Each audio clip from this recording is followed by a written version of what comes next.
सध्याच्या अस्थिर युगात भारत आणि मलेशिया या सागरी राष्ट्रांनी दहशतवादाविरुद्धच्या लढ्यात एकमेकांना सहाय्य करणं अत्यंत आवश्यक, पंतप्रधान नरेंद्र मोदी यांचं मलेशियात प्रतिपादन.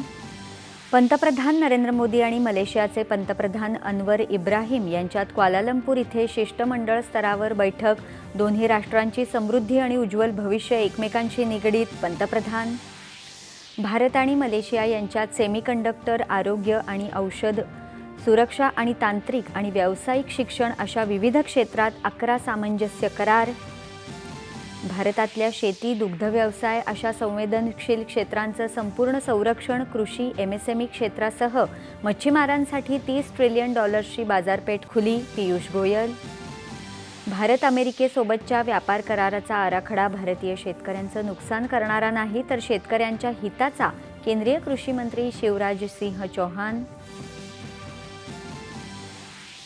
राज्य सरकार येत्या काळात भविष्यासाठी सज्ज 7 नवी धोरणं आणणार. मुख्यमंत्र्यांची माहिती. ॲडव्हान्टेज विदर्भमध्ये 10,831 कोटी रुपयांचे 3 सामंजस्य करार. राज्यातल्या 12 जिल्हा परिषदा आणि 1,200 पंचायत समित्यांच्या सार्वत्रिक निवडणुकांसाठी 68.28% मतदान. मतमोजणी उद्या होणार. छत्तीसगडमध्ये काल 51 नक्षलींनी आत्मसमर्पण केल्याची पोलिसांची माहिती. यामध्ये 34 महिलांचा समावेश. आणि T20 क्रिकेट विश्वचषक स्पर्धेत भारताची अमेरिकेवर 29 धावांनी मात आणि अन्य एका सामन्यात पाकिस्ताननं नेदरलँड्सचा केला पराभव.